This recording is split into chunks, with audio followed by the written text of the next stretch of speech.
Hello, my dear friends. Welcome to my legal channel. Today, I am going to discuss about most important section of maintenance and welfare of parents and senior citizen Act 2007. ये act जो है दोस्तों 2007 में लाया गया maintenance and welfare of parents and senior citizens. Actually ये act आने के पीछे रीजन क्या था? ये जो है माता पिता जो है जैसी अपना प्रॉपर्टी बच्चे को ट्रांसफर कर देते थे, उसके बाद माता पिता को उनके बाल बच्चे जो है ना वैल्यू देना बंद कर देता था, उनका मेंटेनेंस करना बंद कर देता था, उनको बहुत सताता था। इसलिए ये एक्ट जो है लाया गया maintenance and welfare of parents and senior citizen act 2007। हाल फिलहाल का जजमेंट सुप्रीम कोर्ट का भी है। एक पेरेंट्स ने क्या किए कि टोटल प्रॉपर्टी गिफ्ट कर दिए। किसको? अपने बेटे को।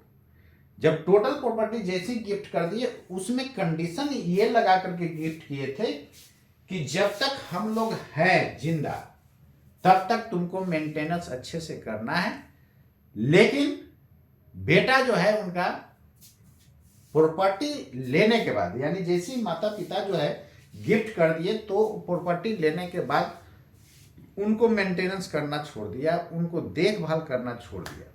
तो सुप्रीम कोर्ट यही डिसीजन दिया इसमें कि भाई maintenance and welfare of parents and senior citizen act 2007 का सेक्शन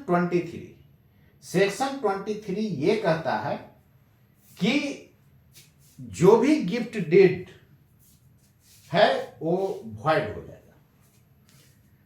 एक्चुअली जो एक ट्रिब्यूनल बनाया गया है maintenance and welfare of parents and senior citizen act senior citizen का, ये जो है ट्रिब्यूनल बनाया गया है। तो सब जगह आपको ट्रिब्यूनल मिलेगा।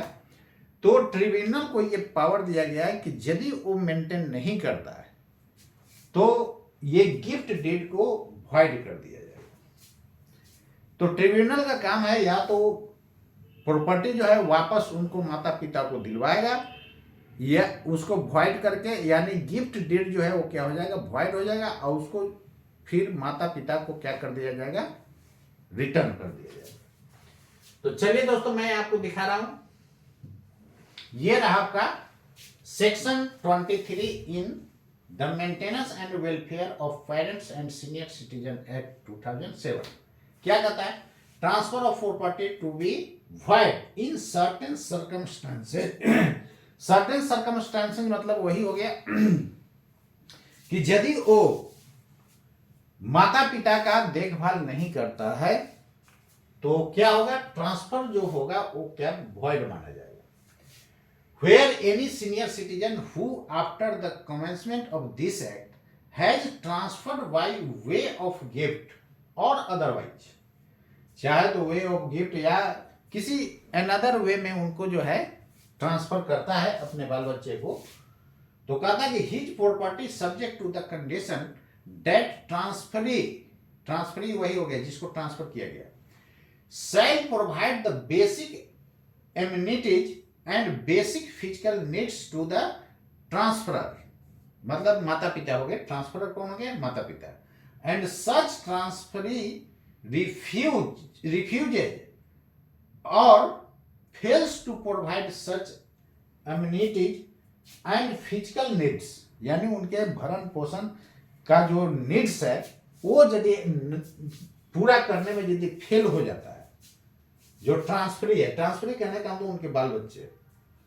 और ट्रांसफरर यहां पर कौन हो गए, माता पिता। तो यदि फेल हो जाता है तो क्या कहता है, the said transfer of property shall be deemed to have been made by fraud और कोर्सन और under undue influence and shall at the opinion of transferer be declared void by the tribunal। ये तो already मैं बता चुका कि tribunal को इतना पावर दिया गया है कि वो क्या कर देगा, वाइट करके फिर जो है प्रॉपर्टी को रिटर्न कर देगा उनके माता पिता को। तो आप जितने भी लोग हैं, जितने भी सीनियर सिटीजन हैं, जितने भी पेरेंट्स लोग हैं, वो आपका राइट है। यदि आपके बाल बच्चे आपको भरण पोषण नहीं करता है और आप उसको प्रॉपर्टी जो है गिफ्ट के रूप में टोटल दे दिए हैं, तो टेंशन लेने का नहीं है। आप कोर्ट के सहायता से आपको जो है उसको भरण पोषण करना होगा, नहीं तो जो भी ट्रांसफर प्रॉपर्टी हुआ है वो सब के सब गिफ्ट डीड वाइड हो जाएगा और फिर रिटर्न मिल जाएगा किनको, माता पिता को। तो ये जो है एक्ट जो है जितना भी सीनियर सिटीजन है, पेरेंट्स लोग हैं, उनके अधिकारों को ये रक्षा करता है। भाई उनका भरण पोषण करना है, बाल बच्चे उनके प्रॉपर्टी का ही मजा ले रहा है, तो क्यों ना उनको भरण पोषण करोगे। तो ये सुप्रीम कोर्ट भी इस मामले में यही बोला कि according to section 23 of maintenance and welfare of parents and senior citizen act 2007 यही कहता है कि यदि माता पिता का भरण पोषण नहीं करता है आफ्टर ट्रांसफर ऑफ प्रॉपर्टी, तो ट्रिब्यूनल जो है उतना उसके पास पावर है कि वो क्या कर सकता है, इस सेक्शन के अकॉर्डिंग उसको ट्रांसफर ऑफ प्रॉपर्टी को वॉइड कर सकता है और फिर रिटर्न बैक माता पिता को दे सकता है। इसलिए जितने यंग लोग हैं वो अपने माता पिता को जरूर केयर करें, नहीं तो आप बुरी तरह फंस सकते हैं। तो ये मत सोचिएगा कि आपके माता पिता जो है टोटल प्रॉपर्टी गिफ्ट के रूप में आपको दे दिए या किसी अदरवाइज मतलब कि अदर वे में आपको दे दिए, तो ये नहीं समझे कि उनको भरण पोषण करना भूल जाए। यदि दोस्तों आप भरण पोषण करना भूलते हैं तो आपका टोटल जो गिफ्ट किया गया है प्रॉपर्टी वो रिटर्न बैक होगा और जो भी ट्रांसफर हुआ है वो वॉइड हो जाएगा। तो उम्मीद करता हूं आप मेरे बात को समझे होंगे। तो आज के लिए इतना ही दोस्तों, और आप सभी लोग अपने माता पिता और सीनियर सिटीजन को आप केयर करें, उनका मेंटेनेंस करें, और नहीं तो आपका प्रॉपर्टी जो है वॉइड होकर के उनको रिटर्न मिल सकता है। तो आज के लिए इतना ही दोस्तों, मिलता हूं फिर नेक्स्ट वीडियो लेक्चर में। तब तक के लिए आप सभी दोस्तों को हमारे तरफ से दिल से नमस्कार।